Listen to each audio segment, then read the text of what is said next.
ವಿದ್ಯಾರ್ಥಿಗಳು, ಪೋಷಕರು, ಪಾಲಕರು ಗಮನಿಸಬೇಕು. ಚಾಯ್ಸ್ 1 ಆಯ್ಕೆ ಮಾಡುವ ಅಭ್ಯರ್ಥಿಗಳು ಹಂಚಿಕೆಯಾದ ಸೀಟಿಗೆ ಪ್ರವೇಶವನ್ನು ಕಡ್ಡಾಯವಾಗಿ ಪಡೆಯಬೇಕು. ಆದರೆ ಸೀಟುಗಳ ಅಪ್ಗ್ರೇಡೇಷನ್ ಮಾಡಿಕೊಳ್ಳಲು ಆಸಕ್ತಿ ಇದ್ದಲ್ಲಿ 3ನೇ ಸುತ್ತಿನ ಸೀಟು ಹಂಚಿಕೆಯಲ್ಲಿ ಲಾಗಿನ್ ಮಾಡುವ ಮೂಲಕ ಭಾಗವಹಿಸಬಹುದು.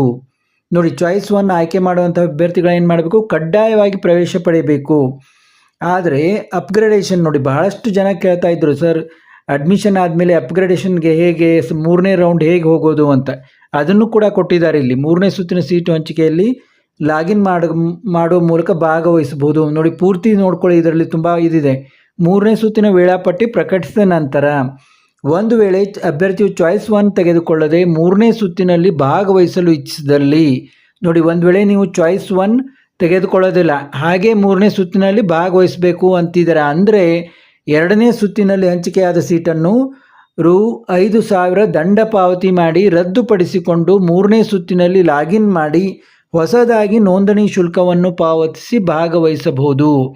ನೋಡಿ, ಅಂದರೆ ಇಲ್ಲಿ ತಿಳ್ಕೊಳ್ಳಿ, ನೀವು ಈಗ ನಿಮಗೆ ಒಂದು ಅಲಾಟ್ ಆಗಿರೋ ಕಾಲೇಜ್ನಲ್ಲಿ ನಿಮಗೆ ಅಡ್ಮಿಷನ್ ಮಾಡಿಸ್ಲಿಕ್ಕೆ ಮನಸ್ಸಿಲ್ಲ ಅಂದರೆ ನೀವು ಏನು ಮಾಡಬೇಕು? 2ನೇ ಸುತ್ತಿನಲ್ಲಿ 3ನೇ ಸುತ್ತಿನಲ್ಲಿ ಭಾಗವಹಿಸ್ಬೇಕಂತೀರಾ. ಈಗ ಅಲಾಟ್ ಆದ ಕಾಲೇಜಿಗೆ ನಿಮಗೆ ಅಡ್ಮಿಷನ್ ತೆಗೆದುಕೊಳ್ಳೋಕ್ಕೆ ಮನಸ್ಸಿಲ್ಲ ಅಂದರೆ ಏನು ಮಾಡಬೇಕು? 2ನೇ ಸುತ್ತಿನಲ್ಲಿ ಹಂಚಿಕೆಯಾದ ಸೀಟನ್ನು ₹5,000 ದಂಡ ಪಾವತಿ ಮಾಡಿ ರದ್ದುಪಡಿಸಿಕೊಂಡು 3ನೇ ಸುತ್ತಿನಲ್ಲಿ ಲಾಗಿನ್ ಮಾಡಿ ಹೊಸದಾಗಿ ನೋಂದಣಿ ಶುಲ್ಕವನ್ನು ಪಾವತಿಸಿ ಭಾಗವಹಿಸಬಹುದು. ಅಂದರೆ ಈಗ ₹5,000 ಕೊಟ್ಟು ಸೀಟ್ ರದ್ದು ಮಾಡ್ಕೋಬೇಕು. ನಂತರ ಮತ್ತೆ ₹750 ಕೊಟ್ಟು ಅವ್ರು ಯಾವಾಗ ಓಪನ್ ಮಾಡ್ತಾರಲ್ಲ 3rd ರೌಂಡು, ಆವಾಗ ನೀವು ₹750 ಕೊಟ್ಟು ಮತ್ತೆ ಲಾಗಿನ್ ಆಗಿ ಮತ್ತೆ ಆಪ್ಷನ್ ಎಂಟ್ರಿ ಮಾಡಿ ಮತ್ತೆ ಭಾಗವಹಿಸಬೇಕು. ಇದನ್ನು ಕ್ಲಿಯರ್ ಆಯಿತು, ಗೊತ್ತಾಯಿತು ಅಂತ ತಿಳ್ಕೊತೀನಿ. ನೀವು ಚಾಯ್ಸ್ 1 ತೆಗೆದುಕೊಂಡು ಅಡ್ಮಿಷನ್ ಆಗಬೇಕು. ಅಡ್ಮಿಷನ್ ಆಗಿ ಆಮೇಲೆ 3ನೇ ಸುತ್ತಿನ ರೌಂಡ್ ಚಾಲೂ ಆದಾಗ ನೀವು ಲಾಗಿನ್ ಆಗಿ ಭಾಗವಹಿಸ್ಬೋದು, ಅಡ್ಮಿಷನ್ ಆಗಿದ್ದರೂ ಕೂಡ. ಆದರೆ ಒಂದು ವೇಳೆ ನೀವು ಅಡ್ಮಿಷನ್ ಆಗಲಿಲ್ಲ ಅಂತಂದರೆ, ನೀವು ಚಾಯ್ಸ್ 1 ತೆಗೆದುಕೊಂಡು ಅಡ್ಮಿಷನ್ ಆಗಲಿಲ್ಲ ಅಂತಂದರೆ ನೀವೇನು ಮಾಡಬೇಕು? ಅಡ್ಮಿಷನ್ ಆಗಲಿಕ್ಕೆ ನನಗೆ ಮನಸ್ಸೇ ಇಲ್ಲ ಅಂದರೆ ನೀವು ₹5,000 ದಂಡ ಕಟ್ಟಿ ಸೀಟನ್ನು ರದ್ದುಪಡಿಸ್ಕೋಬೇಕು. ಮತ್ತು 3ನೇ ಸುತ್ತಿನಲ್ಲಿ ಲಾಗಿನ್ ಮಾಡಿ ಹೊಸದಾಗಿ ₹750 ಕೊಟ್ಟು ನೋಂದಣಿ ಶುಲ್ಕ ಕೊಟ್ಟು ಭಾಗವಹಿಸ್ಬೋದು ಅಂತ ಹೇಳಿದ್ದಾರೆ. ಇಲ್ಲಿ ದಂತ ವೈದ್ಯಕೀಯ ಕೋರ್ಸ್ಗಳು 1ನೇ ಸುತ್ತು ಮುಂದಿನ ಕ್ರಮಗಳು. ಇದುವರೆಗೆ ಇಂಜಿನಿಯರಿಂಗ್ದವ್ರದ್ದಾಯಿತು.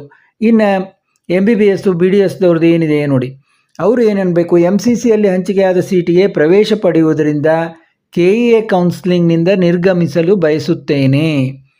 ನೋಡಿ, MCCಯಲ್ಲಿ ಸೀಟ್ ಪಡೆದವರಿಗೆ UG ವೈದ್ಯಕೀಯ ದಂತವೈದ್ಯಕೀಯ ಕೋರ್ಸ್ಗಳ ಪ್ರವೇಶಕ್ಕಾಗಿ 1ನೇ ಸುತ್ತಿನ ತಾತ್ಕಾಲಿಕ ಫಲಿತಾಂಶವನ್ನು 23/8/26ರಂದು ಪ್ರಕಟಿಸಲಾಗಿದೆ. ಕೆಲವು ಅಭ್ಯರ್ಥಿಗಳು MCC ಅವರ 1ನೇ ಸುತ್ತಿನ ಕೌನ್ಸಿಲಿಂಗ್ನಲ್ಲಿ ಹಂಚಿಕೆಯಾದ ಸೀಟಿಗೆ ಪ್ರವೇಶ ಪಡೆಯಲು ಇಚ್ಛಿಸಿದಲ್ಲಿ 25/8/2026ರಿಂದ ಅಥವಾ 26/8/2026 ಅಭ್ಯರ್ಥಿಗಳು ಪ್ರಾಧಿಕಾರದ ವೆಬ್ಸೈಟ್ನ ಲಿಂಕ್ನಲ್ಲಿ ಚಾಯ್ಸ್ 4 ಆಯ್ಕೆ ಮಾಡಿ KEA ಕೌನ್ಸಿಲಿಂಗಿಂದ ಎಕ್ಸಿಟ್ ಆಗ್ಬೋದು. ಅಂದರೆ ನಿಮಗೆ MCCಯಲ್ಲೂ ಯಾರಿಗೆ ಸೀಟ್ ಸಿಕ್ಕಿದೆಯಲ್ಲ ಅವರು KEAಯಿಂದ ಎಕ್ಸಿಟ್ ಆಗಲಿಕ್ಕೆ ಬಯಸಿದರೆ, ಅಲ್ಲಿಂದ ನೀವು ಒಂದು ವೇಳೆ MCC ಥ್ರೂ ನೀವು ಅಡ್ಮಿಷನ್ ಮಾಡಲಿಕ್ಕೆ ಬಯಸಿದರೆ KEA ಕೌನ್ಸಿಲಿಂದ ಎಕ್ಸಿಟ್ ಆಗಬಹುದು.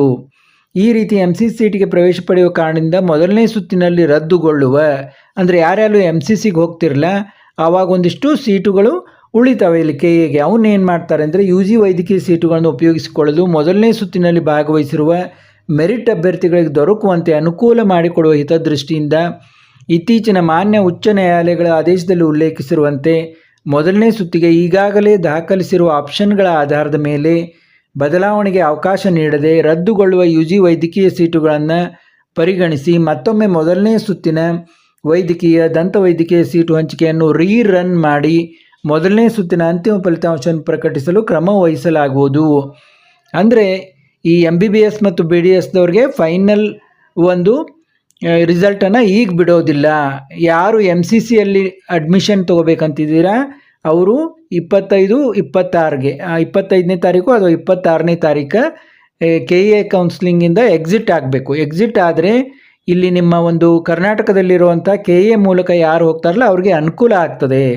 ಆದ ಕಾರಣ ಮತ್ತೆ ಅವಾಗ ಏನು ಮಾಡ್ತಾರೆ, ಹೊಸದಾಗಿ ಆಪ್ಷನ್ಗಳನ್ನು ಬದಲಾವಣೆ ಮಾಡಲಿಕ್ಕೆ ಏನೂ ಅವಕಾಶ ಕೊಡೋದಿಲ್ಲ. ಇದ್ದ ಒಂದು ಏನು ನೀವು ಆಪ್ಷನ್ ಎಂಟ್ರಿ ಹಾಕಿದ್ರಲ್ಲ ಅವನ್ನೇ ರನ್ ಮಾಡಿ ಇಲ್ಲಿಯೇ ಅಂದರೆ ಸ್ವಲ್ಪ ಅಪ್ಗ್ರೇಡೇಷನ್ ಆಗ್ತದೆ ಇಲ್ಲಿಯ ವಿದ್ಯಾರ್ಥಿಗಳಿಗೆ. with candidates being considered for possible upgradation to higher order option seats subject to seat availability and applicable allotment rules. ನಂತರ ವೈದ್ಯಕೀಯ ದಂತವೈದ್ಯಕೀಯ ಕೋರ್ಸುಗಳ ಮೊದಲನೇ ಸುತ್ತಿನ ಚಾಯ್ಸ್ಗಳ ಆಯ್ಕೆ ಪೋರ್ಟಲ್ ತೆರೆಯಲಾಗುವುದು. ಅಂದರೆ ರೀರನ್ ಮಾಡಿ ಅವರಿಗೆ ಒಂದು ಫೈನಲ್ ರಿಸಲ್ಟನ್ನು ಅವ್ರಿಗೂ ಕೂಡ ಓಪನ್ ಮಾಡ್ತಾರೆ. ನೋಡಿ, ಇದುವರೆಗೆ ನಾನು ಏನು ಹೇಳಿದನಲ್ಲ ಅದನ್ನೇ ಇಲ್ಲಿ ಇಂಗ್ಲೀಷ್ನಲ್ಲೂ ಕೊಡಲಾಗಿದೆ. ಯಾರೆಲ್ಲ ಇಂಗ್ಲೀಷ್ನಲ್ಲಿ ಓದ್ಕೋಬೇಕಂತಿದ್ದೀರಾ ಅಥವಾ ನಮಗೆ ಕನ್ನಡ ಅಷ್ಟೊಂದು ಇದಾಗೋದಿಲ್ಲ ಅಂತಾರೆ ಅವರು ಕೂಡ ಇಲ್ಲಿ ಇಂಗ್ಲೀಷ್ನಲ್ಲೂ ಕೂಡ ನೋಡಬಹುದಾಗಿದೆ. ಇದು ವೆಬ್ಸೈಟ್ನಲ್ಲಿ ಲಭ್ಯವಿದೆ. ಯಾರಿಗೇನು ಒಂದು ಕನ್ಫ್ಯೂಸ್ ಇಲ್ಲ ಅಂತ ಅನ್ಕೋತೀನಿ. ನೋಡಿ, 28ನೇ ತಾರೀಕು ಇಂಜಿನಿಯರಿಂಗ್ ವಿದ್ಯಾರ್ಥಿಗಳಿಗೆ ಅಡ್ಮಿಷನ್ ಮಾಡಲಿಕ್ಕೆ ಕೊನೆ ಒಂದು ಅವಕಾಶ ಇದೆ. ಅಂದರೆ ಲಾಸ್ಟ್ ಡೇಟ್ ಇದೆ. ಅದರೊಳಗೆ ನೀವೆಲ್ಲ ನಿಮ್ಮ ಪ್ರಕ್ರಿಯೆ ಮುಗಿಸ್ಕೊಂಡು ಅಡ್ಮಿಷನ್ ಆಗಬೇಕು. ಮತ್ತು ವಿಡಿಯೋದೊಂದಿಗೆ ಮತ್ತೊಂದು ಹೊಸ ಏನಾದರೂ ಇದಿದ್ದರೆ ನಿಮಗೆ ತಿಳಿಸೋದಿದ್ದರೆ ಮತ್ತೆ ವಿಡಿಯೋ ಮಾಡ್ತೀನಿ. ವಿಡಿಯೋಗಳನ್ನು ನೋಡ್ತಾ ಇರಿ. ನಿಮಗೇನಾದರೂ ಕನ್ಫ್ಯೂಸ್ ಇದ್ದರೆ ಕಾಮೆಂಟ್ನಲ್ಲಿ ಕೇಳಿ, ಆದಷ್ಟು ಉತ್ತರವನ್ನು ಕೊಡಲಿಕ್ಕೆ ಪ್ರಯತ್ನ ಮಾಡ್ತೀನಿ. ಮತ್ತೆ ಭೇಟಿ ಆಗೋಣ.